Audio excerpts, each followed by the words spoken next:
win po kayo? Na ano ako? With you coming here, Hindi, Sara Duterte ako. Pero dilawan ako.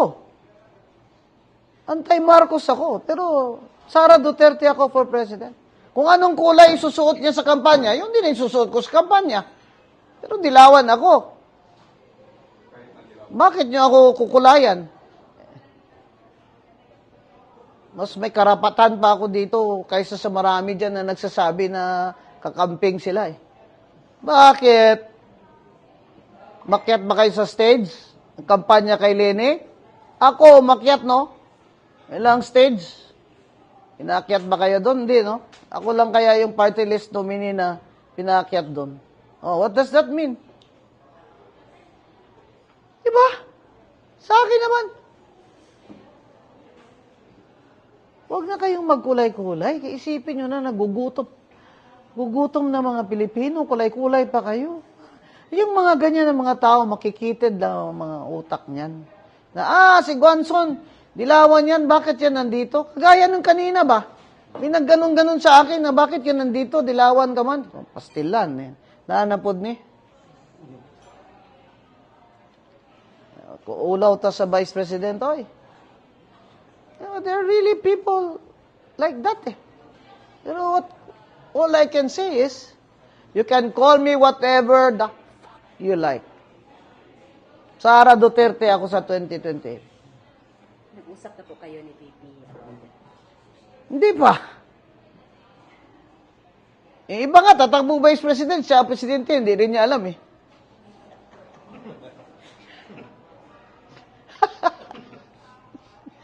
Ito ang masaya nga. Tapos is non-traditional campaign.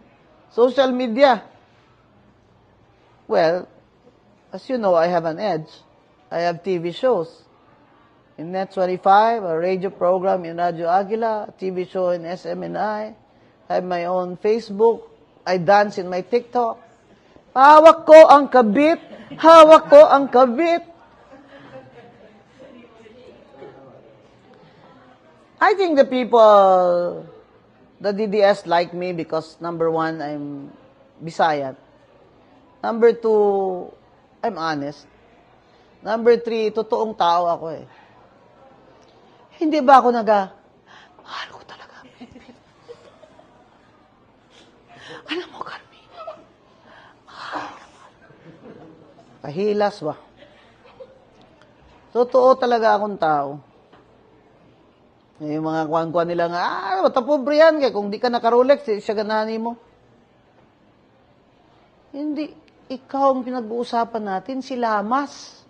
Ang sinabi ko, Lamas, hindi ka nga naka-Rolex dyan eh. Eh kung mag-Rolex ka, magdududa na talaga ako, tinakaw mo yan. Kasi ano ba naman ikaw? Ano ba naman ang income mo? Laging wrong context eh. Si Rowena Guanzon, ito lang ang challenge ko sa kanila.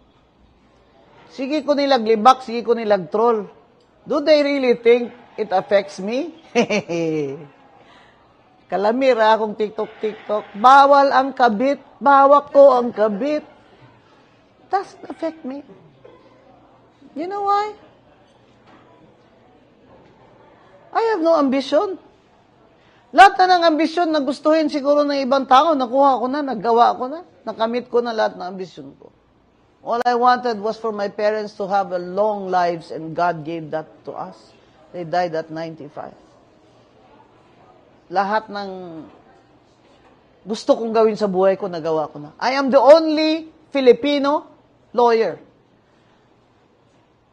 that has a book listed in the U.S. Library of Congress, the Anti-Sexual Harassment Act, Notes and Cases, and in the National Library of Australia, Harvard Law Library, Stanford Law Library, Yale Law Library, University of Berkeley Law Library. I dare them to say they also have a law book in these universities. Sabi nila, sira talaga ulo ng Rowena Guanzon na yan, no? Ayan, ha? Sira pa ulo ko niyan. Imagine kung hindi sira ulo. Lahat ng gusto kong gawin sa buhay ko, nagawa ko. On my own merits, wala kawat. And I'm grateful to my parents. Sila, ambisyon lang nila eh. Senador sila, kay nanay. Para magsikat sila. Alam ko na mga kabahay, kanya-kanya ambisyon naman tayo. Pero ako, hindi ako magsisenador para sumikat ako. Kasi ngayon pa lang sikat na ako. You agree with me na ngayon pa lang sikat na ako? Oh. I'm not running for senator para sumikat ako.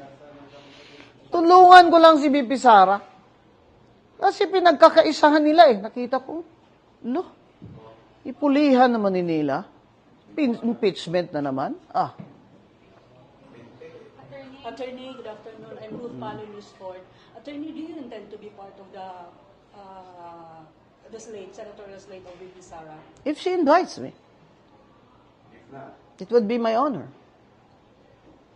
Nauna na kasi nagsabi si VP Sara na may 4 na politiko o senatorial candidate possible na lumapit sa kanya. Are you one of those? Well, whatever she says is true. What did she say? Because I don't know. I just heard you. I don't really know what she said. But whatever it is she said is true. Ma'am, good afternoon, si MJ Mondiharma, SMN News. You mentioned earlier EDCA. There were many attempts in the previous administration na maglagay po ng EDCA site sa Davao. What is the edge of Davao City government, ma'am, or the Davao City people, na wala pong EDCA site ngayon na may gera po sa Middle East? Bakit kayo mag-edge sa side dito? You will be a target. And then your mga negosyo will be disrupted. Gustong-gusto ng mga armed forces of the Philippines may EDCA. Dagdag na naman sa budget nila.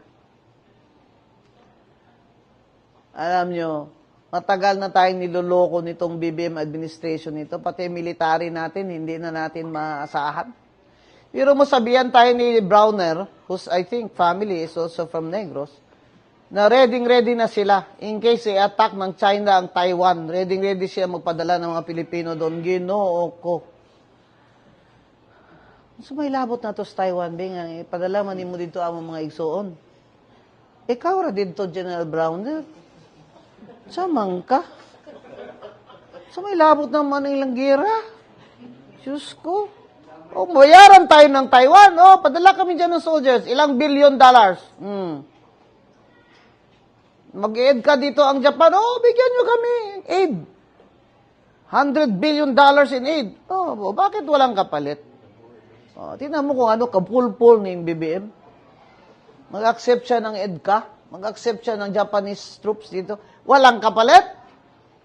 Ang tariff reduction niya kay Trump, pahay. Kadako-dako, gid sang 1% lang, gid. Ang giminus ni Trump, yan, iadto pag siya dito. Yang Indonesia, nitawag raman. Indonesia's oil. Malaysia's oil. That's the difference. Yan nga mga sinasabi nun. Pro-China si Digong. In the end, Digong is right.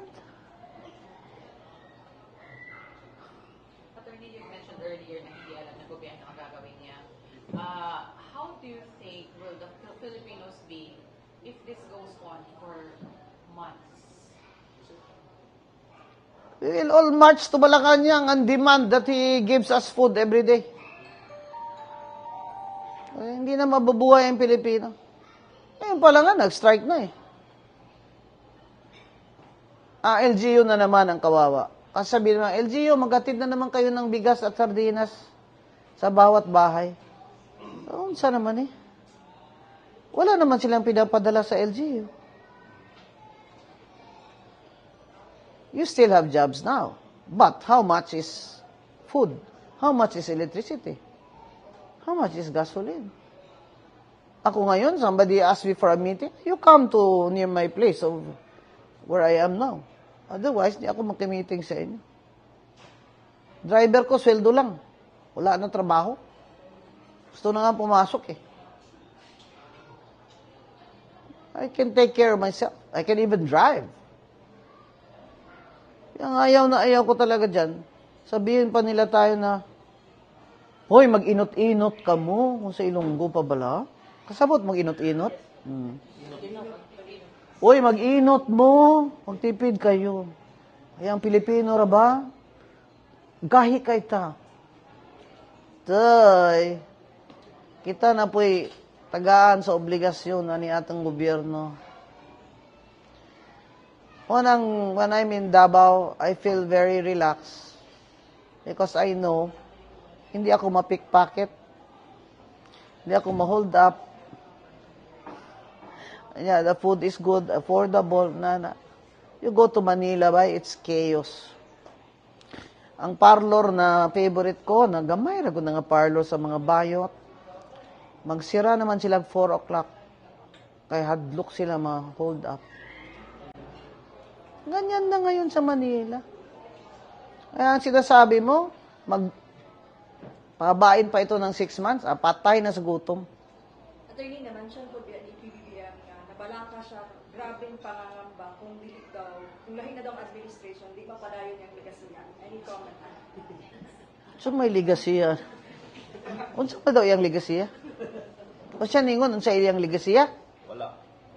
Katong bridge dito sa Davao, iyatong ligasiya. So may ligasiya niya. Tapos siya ingon nga, continuity. The biggest looting of taxpayers' money happened under his administration. That's the legacy that he will leave us and we will never forget. Sa tatay niya, martial law, never forget. Dito, never forget the maleta. Makabangon pa ba ang Pilipinas I am not hopeful. Even Secretary Monsod said, I'm not optimistic under this administration that we can recover economically. They're talking about 2 years. This is Professor Monsod. Dr. Monsod, may professor in calculus economics. Calculus na, economics palag. Nagdugo na akong ilong, nagdugo pagid akong talinga. Nakapasar po dinoon ko. Nakita niya ako sa Malacanang NEDA secretary siya. Professor Monsod, I was your student. I'm mayor of Cadiz now. Really? Oh, well, you don't remember me because every time you were present, I was absent. She is not hopeful because the people around Bongbong are incompetent. So, doon mong hagit karon attorney, ang next nga muling ko niya president, kung ngayon ani man Ako ang hagit karon, BBM resign na ka. Karon na. Karon na, game over na. Mag-transition na. If he has any honor left, if he has any honor left, if he has any love for his people left, he should resign now. Let's have a transition. Ganahan na si Atty. Guanzoy, kay ganahan na siya magkabinete. Hoy, ganahan na taon ko maghampang-hampang sa akong mga iro. Di na ko ninyo tagaig trabaho diya. Kay whatever work I will do in the next 2 years, I will fail. We will all fail. Why?